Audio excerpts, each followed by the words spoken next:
What's going on, guys? We're the Cash Critic, and welcome back to another PUBG video where, guys, we finally have an official update on the Dragunov and Aug, right? So you can see from my screen, the devs just released a brand new dev update that was today, and pretty much explaining what's going to be happening on the next update 25.2, which should be released on September 6th. So let's just jump into it, see exactly what the devs have to say, and what's going on with the two weapons as well.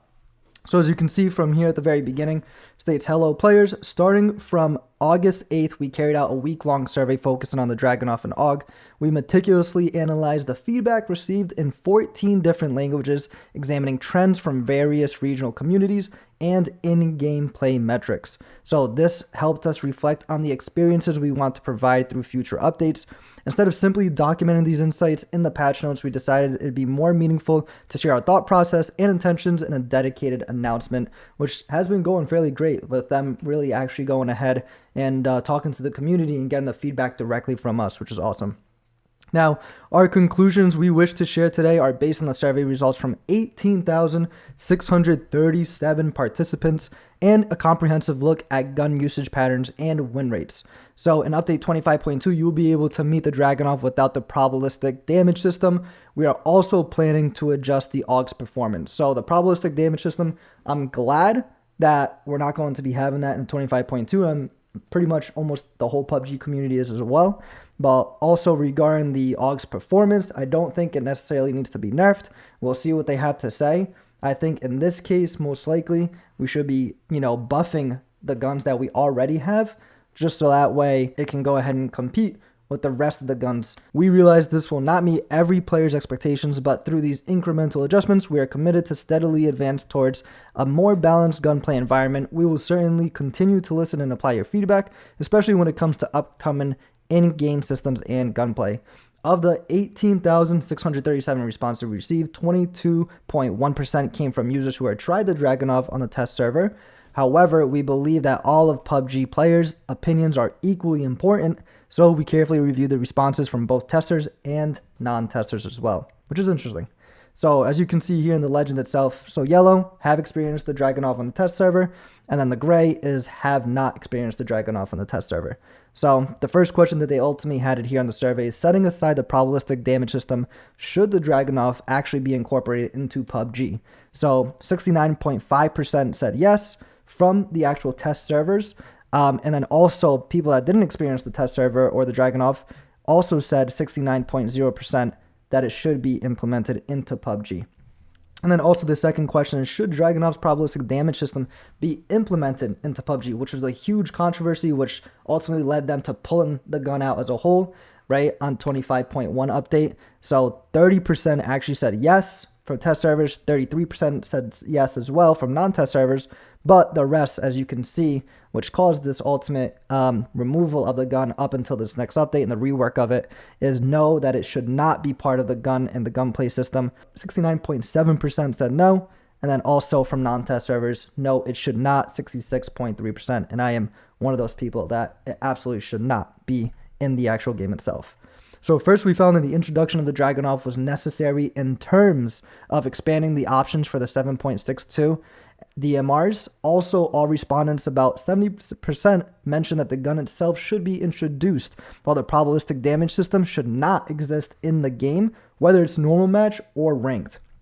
So we found that 20% of respondents who had experienced Dragunov's damage on our test server held a much more robust opinion, stating that anything beyond players controlled through experience and efforts detracts from the enjoyment. Absolutely true. So we can concur, we have entirely removed the mentioned system. So as you can see, the next two questions here, do you find the recoil of the Dragunov to be suitable? 54% has said yes, and then 48.6% has stated yes as well. And then also, do you find the firing rate of the Dragunov to be suitable? 55% said yes, and 55.3% stated yes as well from test and non-test servers. The next two questions, do you find the muzzle velocity of the Dragunov to be suitable? 68.2% stated yes from the test server, and then 64% stated yes as well from the non-test servers. And then, do you find the basic damage of the Dragunov to be suitable? 58.4% stated yes from the test servers, and then 57.9% stated yes as well from non-test server players. Now, Apart from that, the majority deemed the Dragunov's damage, rate of fire, muzzle velocity, and recoil are appropriate. So, however, without the probabilistic damage system, we believe the Dragunov might become a challenging and ineffective firearm to use. So, thus, we redesigned the Dragunov to deliver greater headshot damage compared to other DMRs, highlighting its unique distinction. So that's pretty good. Also, by eliminating the luck factor, we maintain the high risk, high reward concept of the weapon. Additionally, we're aiming to implement distance-based damage attenuation, ensuring that enemies can't be taken down with a single shot at close to medium ranges or beyond to preserve the unique advantage of the SR. We welcome further feedback, so try it out and share your thoughts. So it looks like because they took away that luck factor, the probabilistic damage, now it's going to ultimately have much greater headshot damage, which is cool to see. So, I mean, that's good. And it'll make it stand out apart from the DMRs as well. So that's also a big plus as well. So I think all around this is a good change. And then also once it becomes live, we'll have a lot more feedback either way, nonetheless, to provide the devs, and they can take it from there. Now, for the Aug and gunplay changes. And guys, let me know in the comments down below if you're loving the content, and also what you think on these changes specifically for the Dragunov 2, if you're loving it, if you're hating it. Because, right, I expect the survey to go out as soon as these changes become live on 25.2, and that way we can provide even more feedback for the devs as well. But for the Aug and gunplay balance, this is where I'm a little bit nervous. So we recognized that gunplay balance, including the Aug, can be a matter of opinion based on individual experience. So we analyzed the results separately for respondents using 7.62 and 5.56 firearms. We also considered key metrics such as kill rate and win rate, as respondents' perceptions of each firearm may differ depending on the way they work in the game, right? So the legend here for blue is 7.62, and then the green is for 5.56 users. So the first question is, do you believe PUBG offers a diverse selection of weapons? 7.62 users stated yes, and then also 5.56 users stated yes, both at 75%. And then do you believe there's a balance between 7.62 and 5.56 weapons, right? 7.62 users, 47.6% stated yes, and then for 5.56 users, 53.9% stated yes as well. Now, first, we found that over 75% of respondents strongly agree that PUBG offers a diverse weapon selection. Both the use rate and performance of the 7.62 and 5.56 guns were viewed as well balanced by the majority, with some favoring the 7.62 as more potent, which is, of course, very true, especially with the barrel pretty much being the meta at this point, right? So at the response, right, it shows here, between the barrel and the Aug, which firearm do you consider to be more powerful, right? And neither is more powerful for the first question than the other. 15.74% stated that from 7.62 users, and then 15.3% for the 5.56 users have stated that as well. So for the barrel, stating that it's stronger, the percentage of 7.62 users stated that it is 65.27%, whilst people stating that the Aug is stronger, only 19%, right? So obviously a clear distinction, and everyone pretty much does know that the barrel is much stronger than the Aug itself. We also closely examined respondents' perceptions of individual firearms. When asked about the advantage and disadvantage of the barrel versus the Aug, 65% of those who prefer the 7.62 firearms answer the barrel was more powerful.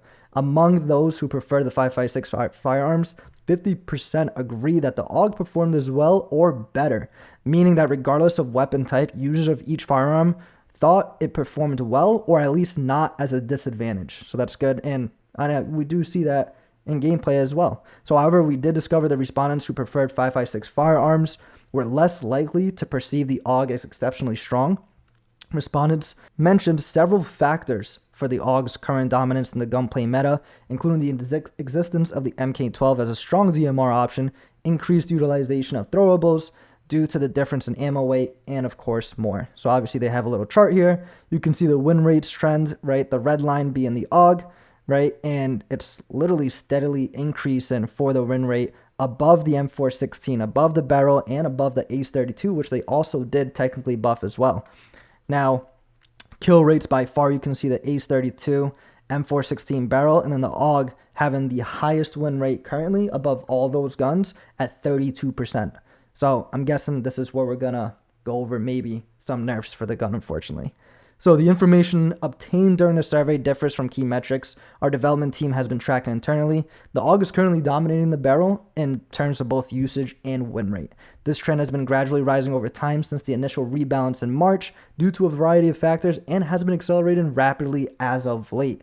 Now, factors such as the presence of the MK12, differences in ammo weight, and others mentioned above are certainly worth examining.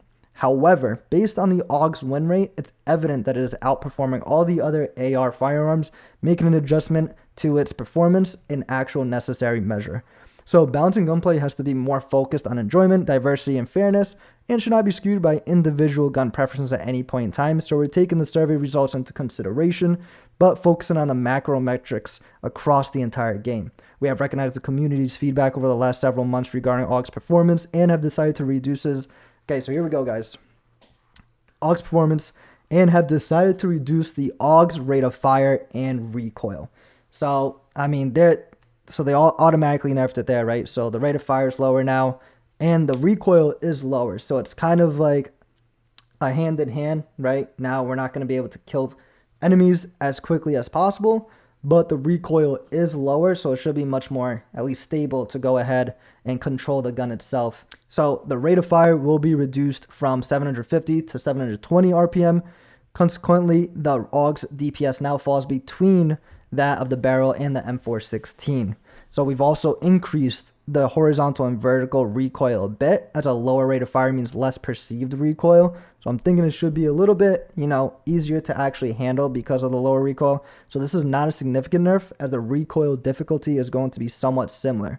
So as for the barrel, we decided not to make any performance adjustments, so that's pretty good for everyone that loves the barrel as well. I'm not a big barrel user myself. I do love the Aug. I do love the MP5K, right? A huge DMR player as well. So as the win rate metrics are considered to be stable.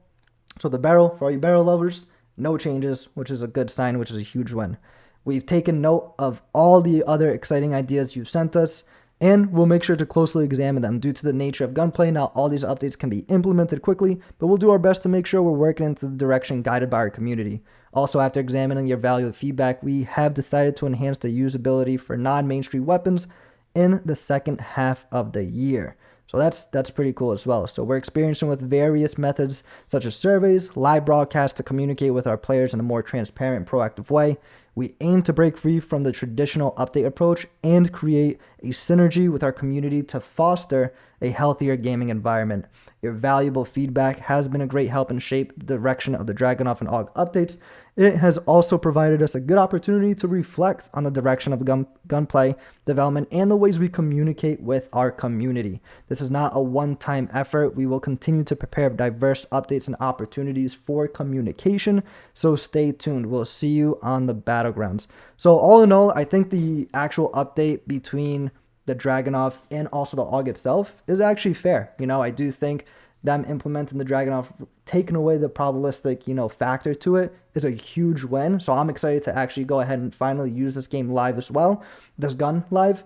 And then in regards to the Aug, I don't think it's really necessarily a huge change, right? With the RPM and then also the recoil. So I do expect, a lot of people to start picking up other weapons, but I still do think a lot of people will still continue to use the Aug as well as a mainstream gun. So drop a comment down below, guys. Let me know your thoughts. Let me know if you disagree with my thoughts as well. I think they're in the right direction with actually getting, these kind of comments and feedback with us using the surveys, live broadcasts. And I always love a game where they go ahead and interact with the community as much as possible to get as much feedback as possible and make some right changes too, right? Are all the changes in favor for the players? No, not necessarily, right? But they're on that path, which is obviously good to see as well. So guys, let me know what you think. It's your boy, the Cash Critic. Be sure to hit that like, subscribe button down below as well if you're loving the content. Make sure to follow me on Twitch if you want to see me live stream PUBG as well and other MMOs too. But there you guys have it. You guys can tune into more videos right now. Peace.